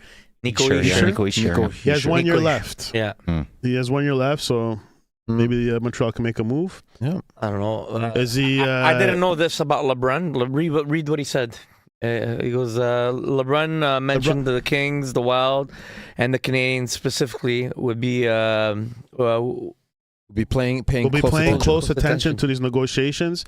However, he made it a point that Montreal could be the best fit. this is LeBron. LeBron said Nico. that, or Yeah. LeBron could be said it. Montreal could be the best fit. Well, the Kings are going down, right, with losing their captain and retiring. Yeah. The Wild, they were making the run he's in, now. he's in Jersey, no? Oh, you're talking Nico about Hischier, yeah. Yeah. Okay, got it. Yes. The Wild, I don't see them competing, especially with what's his name there, the He's a defenseman. UFA. Yeah, Quinn? He's a UFA. Quinn. I think he wants to go play with his brothers. So we'll Probably. see if he decides to stay in Minnesota. Mhm. But Imagine all Quins on one team, man. I mean, that's all Hughes, Well, it happened with the that's Sutters. all Quins. All the Quins. all the Quins. Yeah. So what Benoit said too about Nico, it's a possibility. He's a UFA next year. Yeah. So How old is he? 7.2. he is 27. 27, and he's around the same salary as the other ones are in the top list of the Canadiens. So How many points last season? 6. What's splits? 66? Stats? I like him better than Thomas. I just don't know if I don't know. That's on top, Brian. Is he actually a good fit? I don't know. 66. Sorry, what? He's a better You're fit looking for for me points? than Thomas. What do you think? This What do you guys season, think? yeah. I thought you wanted to see. Oh, no, I was just looking for how many points this season. 66 on a team that didn't perform Almost well. 30 goals. Pretty good. And he's 20 to 30 goals a year, the guy. Mm. Pretty Yeah. good. anyways, in Montreal, the guys when they come, they become like better Yeah. because of Martin St. Louis. So would probably For sure. be able to bring him to another level for sure. But again, if you want to go get this guy, what are you going to give? What are you going to Nothing. give? He's unrestricted. He's Huh? UFA. He's UFA UFA. next He's year. UFA. Oh, Huh? okay. So okay. One more year. The problem is what are you going to pay him? Well, Are you going to pay him more than Suzuki? No. They have to. You see, it's obvious that Montreal is respecting a salary cap within the team, right? They don't want to have a $12 million player or a $15 million player. They don't want that. Like he made 66 points. Was 66? You Yeah. said Mm-hmm. Suzuki got 100 points. Right? Yeah, exactly. But In a Jersey, in a different Canadians, structure. Different. I mean, you're playing with Cole Caulfield, who hit a 50 goal season. and you're playing with Lane Hudson that gives you the puck, Yeah. right? Like all respect, because they also have a great defenseman, but Yeah. still. And you'll have a winger in Demidov. Oh yeah, definitely. He needs. Demidov is missing line mates. That's what he's missing. Imagine Demidov with a real center. How many points is he going to do? Maybe Nico could be the answer. Yeah. All right, guys, if you're digging what we're doing here, drop us a line in the comments or chat if you're watching us live. We are live every Thursday, 8:30 p.m. Eastern. And hey, don't keep this to yourself. Tell your friends, tell your family, tell your grandma. Never forget the grandma. We need the nanas. All right, guys, let's hit the last last topic of the night. Benoit says we didn't find the right partner for Hudson. What do you guys think? We did. It's just that he's not playing on the right He's on the wrong side. On the wrong side. I'm sorry. I'm going to keep saying it. Dobson is a good fit for him, and Gooley is a good fit for him. But he's always on the wrong side. But it is. I don't like him with playing with Struble. I hate it. You guys like Struble and Hudson? No. You ain't gonna put Struble on the left, so might as well put Hudson, right? Yeah. You barely trust the guy. You're gonna go switch, right? That's not gonna happen. No. All right, our last topic of the night. It's getting a little late. How did Montreal's front office execute a 4-year rebuild while most teams get stuck in mediocrity? Everyone is looking at the Canadiens' 4-year rebuild and dreaming they can do the same. But the truth is, what Gordon Hughes pulled off is a once-in-a-lifetime masterstroke. Let's break down the 4 signs that show this front office is operating on a completely different level. Number 1, 0 whiffs on high draft picks. Unlike other teams, Montreal hasn't wasted a single top 10 pick in this entire 4-year window. Do you guys agree? Mm-hmm.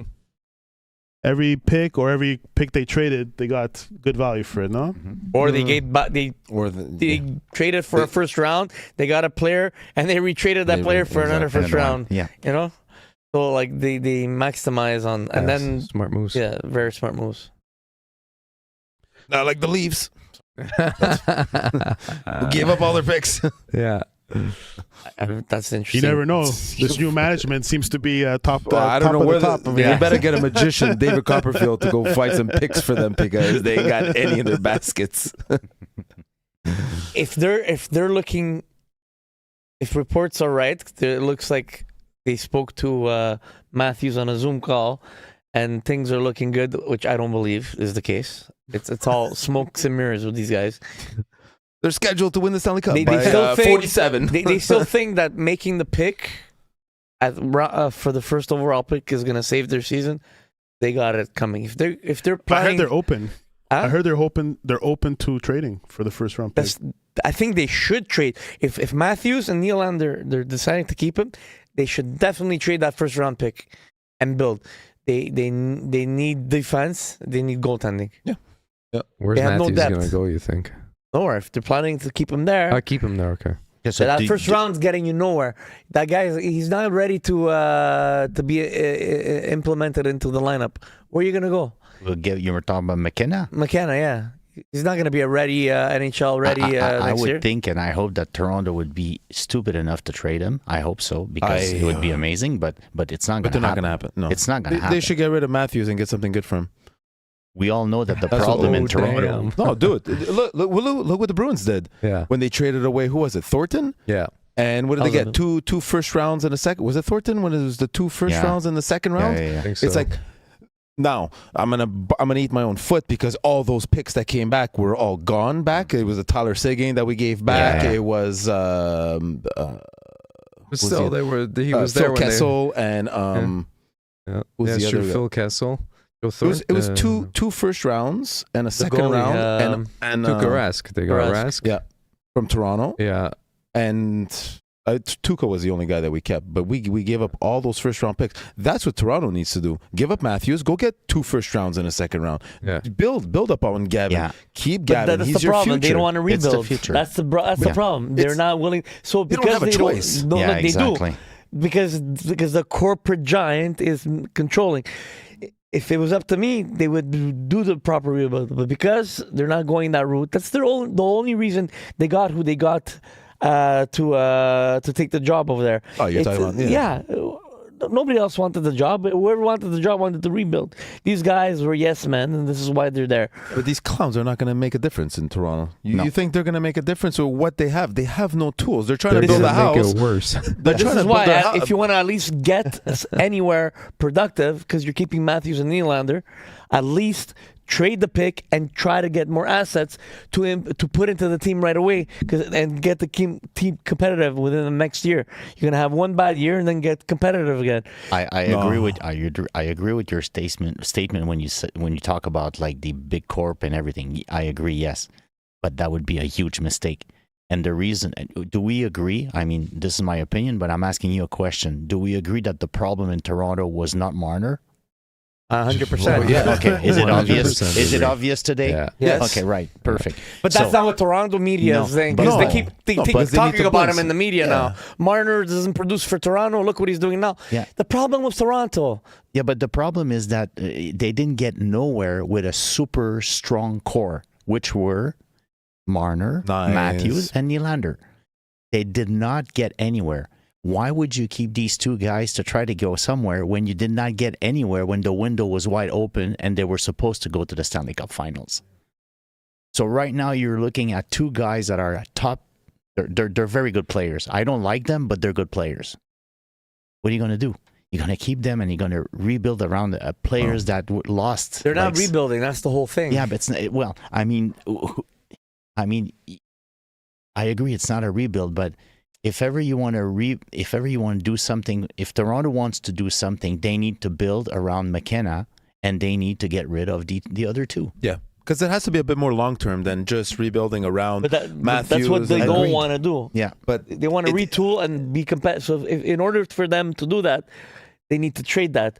If they want to build around McKenna, they need to get rid of Nylander. They need to get rid of Definitely. Matthews. They need to get rid of. so what you're saying is the problem was Marner, because if you can replace No, the problem was not Marner. No, but if you can bring in someone to play with Matthews, because that's what they want to do. So give up McKenna, go get a guy that's going to play with Matthews and Nylander, No. bring you to the cup. But they have no assets. Oh. I'm doing that when you interrupt. you scared me. Now I lost my train of thought. I'm scared now. I didn't get the whistle. I'm so happy. I'm scared. Oh, you didn't get it? Oh my God. Did I get it? No, I was a bad boy. I was not whistled at, so I'm very happy about it. Oh, okay. That was my shock collar. When people talk over, that's what I'm doing from now on. No, because you were saying like let them rebuild. So give up their draft pick to work around Matthews and Nylander. Who are they going to go get? A super young core to work Okay, so, around these? Let's backtrack. What I would do is they need to do a complete rebuild. Toronto has no assets. Nothing. Okay. Right. If you listen to the press conference that they had, okay, he said, "Oh, we have a lot of assets that we don't need to be real," but they have nobody. They kept trading everything away. Yeah. They have nothing to build on. So, in order for the team to get competitive and be competitive for many years, they need to break it all apart. But they don't want to do that because of the corporate giant, because of the money that the MLSE brings in. It's not something they want. So they're trying to blind the public to the actual truth. What I would do is get rid of Matthews, get rid of Nylander, get rid of what's his name there, the defenseman. Riley. No, Riley. Morgan Riley. Yeah. And start over, okay? Because if you're gonna use that draft pick and keep Matthews and Nylander, you still have too many holes on that team Agreed. in order to be competitive. Yeah. So if you're gonna keep Matthews and Nylander, I would get rid of that pick and try to get more assets to try to plug in where you're still missing holes, to at least bring more support to Matthews and Nylander, because You're leaving a lot more holes, though, getting rid of Matthews and Nylander? No, I'm saying if you're keeping Matthews and Nylander, trade the pick and get NHL-ready roster players to put into the team. Because if you're keeping that player and you're going to put McKenna into the team next year, he's not NHL ready. He's going to be ready maybe 2-3 years. He might even go back to college next year. So what are you going to do? You keep the pick and then you're still going to have holes. Trade the pick to a team that will need him, that doesn't need him right away, and you get assets and start building on your team and do your retool that you want to do. I don't agree with the retool, but that's the route that Toronto's going by. What about Tavares? Take a bow, Tony. Take a bow. They still have that guy, no? Yeah, but Yeah. That's the problem. Tavares, The yeah. problem Sorry, is wait. Manny wanted to say something. Oh yeah, I he was asking me a question. Yeah. That's the problem. They put all their money into 4 main players, and it affected them in their bottom 6, in their goaltending, and in their defense. The Tavares contract, as much as Tavares, he did a lot. It killed them. But if you look at the trend that we have now, if you look at, as an example, you have Anaheim, which rebuild with young players, right? Mm-hmm. And they were there this year. Like, they did a good run. They went to the playoffs. They learned, and they are doing the exact same reset as Montreal. They're going to come back stronger. Exactly. Yeah. So Montreal is also a team like that. So we feel like now with the trend is not going to get free agents and everything and rebuild your team as thinking you're going to be good. Toronto right now, they have an opportunity to rebuild, and if ever they don't do this, that's my opinion. If ever they rebuild against Nylander and Matthews, we're good. Oh, We're good. I'm good because I'm going to see them suffer for the the next another decade. Exactly. I prefer building around a young player that is promising, and then you say, okay, you get rid of the 2, you rebuild, and then you have a strong team. Guys, but then again, I don't want them to be strong, so let them keep like Matthews, and I want them to stay with them because they're not going to go anywhere. As much as I hate the Leafs, we need the Leafs to be a competitive team. It's the healthiest thing for the league. So For the business of the league. Yeah. and just for Business, yeah. everything, we need Business. them as a competitive team. So this is why I don't understand why they can't take a hit and be crap for the next 2-3 years and completely take it apart and do it right. And then they'll be as competitive for many years to come. It didn't work out. The previous management messed everything all up. They fucked it up, and now they're in a hole. And now they want to tape it up and put band-aids on it, and hopefully that they can fix it. It's not. They're not going to fix it. But 3 years, 3 years from now, they're going to be in the same place again. But a few years ago, when Toronto was favored, like they had the team on the ice. Yeah, the team had was on the ice. yeah. It's On like paper, They were, it looked like that. they Yeah. were forward heavy. They had no defense. I mean, like the team was on the ice. They were supposed to perform, and they had the players. They had the power play. They had everything going on for them. Like, they blame management, but if you look on paper, you look at the team, you're like, okay, we're geared up. They just did not deliver because Auston Matthews is not the guy that will lead the team to get to the Stanley Cup. And you have the great example because they got rid of Marner, and look at our Marner is doing right now with Vegas, which is absolutely insane, right? Mm-hmm. And now you're saying, okay, where's the problem? Where's the problem? I don't know, and I'm happy about it. You know what? I don't think it's only the. I'm sure Marner's I don't think happy it's too. only Matthews and Marner the problem. As much as they weren't producing in the playoffs, the holes that they had Management. in the rest of the team affected the way they played as a whole. People are just blaming them because they were the face of the team. But you're supposed to be the face of it. You're supposed Yes, to I be the know. ones that are on a score sheet. I know that, but Right. they didn't. They were the favorite to win those 3 years ago Yeah. in the playoffs. Yeah. But they went into the playoffs as a forward-heavy team where they would try to outscore their teams, but they had a lot of holes defensively, Yeah. and they had no And one of them goaltending. was Anderson, the goalie. Yeah. Yeah, Anderson the goalie on top of that. Exactly. Thank you. Exactly. Exactly. So the holes weren't talked about because the concentration was always on those 4 main players. Yeah, just a little reminder: we're checking Habs, not checking Toronto. So Yeah, we talk about hockey. Trash in Toronto. 15 minutes talking about Toronto. And remember, my question was about Montreal build-up. Rebuild. Yeah, exactly. Anyway, let's move on. Yeah. Benoit, Etier, yeah. Yeah, you want to do it, Manny? No, or- go ahead. Benoit Etier, the secret for the rebuild is the shared vision of the triumphant formed by Gorton, Hughes, and St. Louis. IQ, character, speed. Triumvirate. Yeah. Is triumphant? I don't know. Do you guys know what that term is? No. Sorry, Benoit. I didn't know what that triumvirate is. I guess it's the Illuminati with Gorton, Hughes, and St. Louis. IQ, character, and speed. Yeah, he's right. IQ character. Maybe he's trying to say trifecta. I mean, if we're going back to this, I just want to bring something up there because I understand that Gorton and Hughes did a good job, right? But when they walked in, they already had like a core, right? And the Bergevin era. We agree, like we had Caulfield and we had Suzuki. They were already there. Gooley was there. So they came in with a core that was already in place. And of course, they had a foundation to build on. Yeah. Exactly. You know, it's not like you started up with nothing. They started up with something. They had some players, they had promising players, and now they're getting the credit, and they deserve the credit because they were able. We've seen so many teams destroy their team because they did so many bad moves. Obviously, they did good moves, right? They were able to surround these players with more skilled players. Obviously, Demidov, and we're talking about Hudson, Dobson. They were able to go get. But who did the contracts? Cole Caulfield was Hughes. Yeah.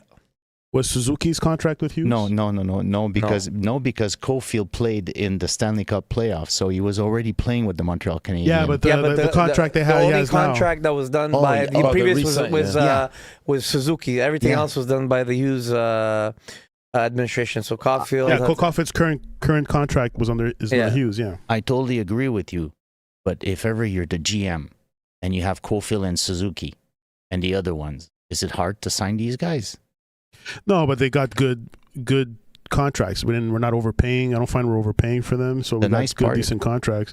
Bergevin probably would have fucking gave him the moon. Yeah, I agree. Like, let's say the Gallagher contract was, but if you look at the outcome, they signed, like, the first one that was signed was Suzuki, right? Out of the whole pack. No, Bergevin signed Suzuki. Yeah. Bergevin gave him the 7 point. The 7 point. So everyone else, it was from Hughes and Gordon, they said, okay, this is the top player, right? So now we need to gear it up around this salary, and now they have to sign Demidov. Now my question to you is, do we sign Demidov at $9 million? Oof. Does he deserve $9 million? If ever he plays elsewhere, he would get $9 million. Hudson deserved 10. Exactly. So it's a tricky question, right? Do they want to leave money on the table to play with a team that has a chance, that has a shot for the next 2, 3, maybe 5 years? In the next 5 years, we know the window is open for Montreal. Well, there's a good chance that these players are going to leave money on the table because the last 3 players who signed left money on the table, right? Except for Dobson, because he was acquired on the off season as an unrestricted. He was going to be unrestricted. Yeah. Or he was restricted. So you pay for these players on the off season, right? Because or else any other player, I wouldn't pay Dobson $9 million like that. But he got his money. But he's the only one. He's the exception, right? All right. Did I finish my list? No. I didn't even get through the. Go. I passed the first one. Number 2, the master stroke trades for Dobson and Newhook, trading for established young talent instead of hoarding picks, accelerated the window by years. So, do you agree Dobson and Newhook were great acquisitions by this administration? Oh, yeah, by far.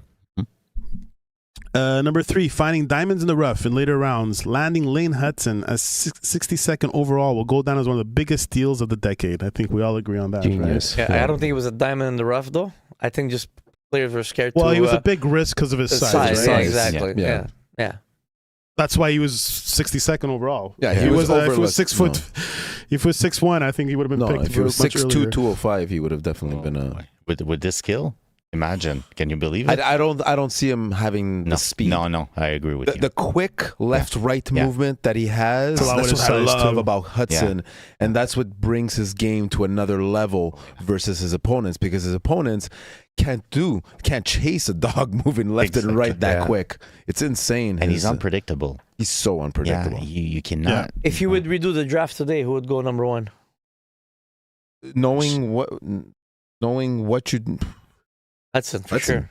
Yeah, absolutely. Wow. I mean, if knowing how they play, if you do the draft today, knowing what they are, but then we wouldn't have gotten Slav, so you got to look at it. No, but Slav could have.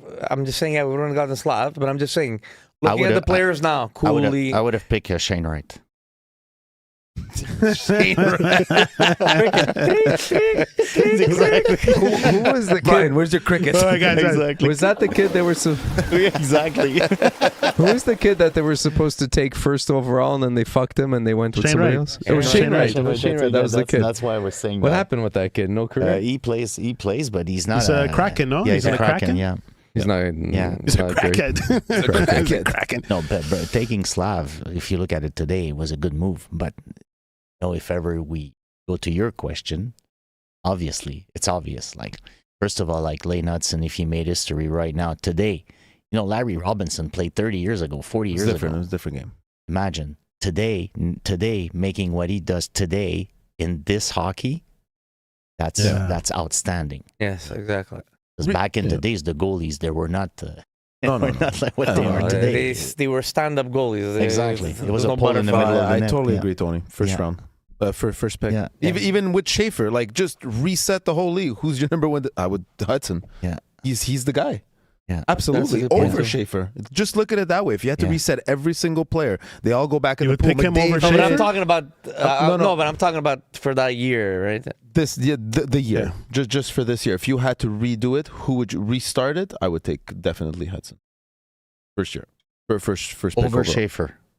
Over Schaefer was in the same year. No, but okay, that year. Hypothetically. Hypothetically. Yeah. No, but I'm saying hypothetically, even this year as a Logan Cooley was defenseman- that year, right? Logan, yeah, but because if you go that year, I don't think was there a better defenseman than No, Hudson? but I'm talking overall. Overall pick, even forwards and everything. Yeah, okay. overall. I'm saying overall, Slavkovsky went number one, right? Yeah. And Shane Wright was the overall Yeah, it number was one the number consensus. one. Yeah. But now, after so many years, after all the players, who should have gone number one? Hudson. I think Hudson. knowing how they evolved, Hudson should have been number one. Sure. But it's always It easier was to say after. 2022. Yeah. Yeah, it's always easy to say that. Yeah. Who were those How guys many- before? And How many people bust? Would you pick the Yakupov number one? Oh my No. God. See? The Oilers back to back to Yeah. back to back. They were supposed to win the Stanley Cup how many years? And then rinse and repeat, the Yeah. same story. yeah, but they got McDavid after how many picks? Finally, yeah. Like at one point, Yeah. But they have the same problem as Toronto. They have no defense and no goaltending. and they're paying two players like the big money. Took a pay cut to give them a chance, and he's gone. After next season, he's gone. Vegas, you think? He's going west. I don't know. We'll see. Yeah, he's not. I can't see him in an East Coast team. So they're Would- gonna I go would- Vegas, Colorado. Imagine in Colorado. I Forget would it. see him in the red, white, and He doesn't fit in New Jersey, Colorado. but- I can't recognize It's a not- single defenseman. But it's not going to happen. Uh. What are you going to give? What is the team that's going to acquire McDavid? What do they have to give? Well, it in all order? depends if you're. You're going to empty your team just to go get Yeah. one But that's guy? the thing, right? Yeah. Like if you want him in Montreal, you're going to be losing a lot. Like people want to have like McDavid in Montreal, but they want to give a second round pick. Yeah. and, like No, the third 2 first defenseman rounds in for sure. Rocket. Yeah, You have to give up So a prospect, a goalie, and and a roster player. Yeah, at least a Suzuki. You're looking at someone big. They're not going to be Yeah. like, okay, we'll take a few. No, Trade Michael H. Trade Michael H. oh yeah, hold on here. Never. Michael H. Come on. no. Huh? We're never. talking about if ever you want to go get like McDavid, you have to go with the guy like Demidov, like Hudson, Yeah. Suzuki. You got to Suzuki. Yeah. No, in addition to whatever I'm saying. plus, in plus addition, the Suzuki. plus, It's yes, how I was agree. he starting? Yeah, Michael yeah, H. you need a round 2 pick. first round draft Yeah, picks. you need round a picks. You goalie, need top elite Suzuki. player, and then you need- another roster player for Yeah. sure. How many people talking at the same time? Guys, I'm calling that stuff, all right? I'm calling that stuff out. We once did a Chat GPT live. We go, what would it cost to get the McDavid? And it was like half the team. Yeah. and plus, Exactly. and plus first round picks, second round picks, and Yeah. third round picks. And- Exactly. So Yeah. all right, let me hit the last one, guys. Number 4, hiring a Pee Wee coach who was actually a genius. Taking a gamble on Martin St-Louis gave the team a fearless, modern voice that players love. So these are 4 key factors that helped Montreal speed up their rebuild. You guys agree? Yeah. I have an opinion on this. For Martin St-Louis? Yeah. Go for it. I think that first of all, when he was nominated, I was against it. To be quite honest. When he was hired, you mean? When he was hired? Yeah. He was hired? Like Okay. hired, yeah. And yeah, it was not a nomination, but he was hired. Yeah, I agree. And we agreed that it's not the first hockey player that played in the NHL that was hired as a head coach, right? We had like Larry Robinson, we had Brenda Moore, Wayne Gretzky, like naming Patrick Roy. You have Patrick Roy was different though. Greg He went Birubé. Yeah. But Patrick Roy was still, you know. Yeah, but he did his two dues in the minors, and he won. Agreed. It's just that for some reason, and like Martin St. Louis was able to adjust through the years in order to understand what was happening on the ice and in the room, and he was able to blend everything. His adjustment was just insane. And today, You have to understand that's his whole career was adjusting. agreed, as a player, undrafted, winning the scoring title, Stanley Cup, he's a winner, obviously. And he knows how to win. Exactly. And he relies. And you know what? When you see him on the ice with the guys, the way he coaches is different from the others. He has another vision. He has another way of putting things on the ice. So I think the players listen to him because he's been there. They listen. Exactly. He's done it. He's highly respected. Yeah, because of what he accomplished. He's a humble person, Definitely. but people listen to him But because he's not the biggest guy, and like he had so much adversity against him his whole career. So when people are looking at him, they're like, "Well, fuck, if you can do it, why can't we?" Exactly. So there's no excuse for us. Yeah. He did it, and look at his size. We better listen to him. Yeah. I mean, Torts said it. I mean, Torts said it. He was annoying as fuck in the room because he would just ask so many questions. Exactly. Isn't that a great example of a guy who wants to know everything about the game and That's the guy who's wants driven. to understand? That's the guy who's driven. Driven, yeah. Yeah. How I don't think the main reason they hired St. Louis in the beginning was because they thought he was going to be the perfect coach, coach-wise, like he knew how to coach. I think it was more what they knew they were rebuilding, and they needed somebody that he's going to learn. But what they were looking at as the main aspects or about what he brought is that he can relate to the players, and he's able to help grow the players into where they needed to be. And then when they got to where they needed to be, if he wasn't the right fit, they would have made the change now. But he evolved with the team, and he became a great coach. He adjusted. He adjusted too. He adjusted through the years, and he evolved with the team, and he evolved as a coach. Yeah. And now he's, like the people are praising him, saying like he's a really good coach, right? Mm-hmm. So, and I would not like to be a player when he's not happy about what I'm doing, because when he's pissed, you see it right away. Yeah. You see it right away in his eyes, like this fire is like he must be a real pain when he's not happy. That's for sure. Well, that's how he was as a player too. He used to get Exactly. frustrated. He used to be yelling, screaming behind the bench. Mm-hmm. He was that type of player too. Yeah. All right, guys, we're going to call it a night. Mm-hmm. Benoit, thank you guys. Great conversation as usual. Go Habs, go. Thank you, Benoit. Thanks, Ben. And thanks for Ben. joining us tonight. Thank you so much for watching, sharing your thoughts with the chat. We invite you all to join us again next Thursday at 8:30 for another lively Habs conversation. Until then, stay passionate and keep the love for the game alive. Hey, Chris is on. You have another chat up there. What's happening? There's a Randy Broncos. Simon says hi. Yeah. Hey, Randy Brown, you're late, man. We're closing up shop here. Habs losing the last game in the fashion can help management to find the exact type of replacement. What the fuck? Finished. Yeah, bro, 8:30. And we spoke about the adjustments and what they have to do in the off season. tune in? You're gonna have to rewind, watch it from the beginning, bud. Don't forget to share. Yeah. You could skip over when Tony's talking though.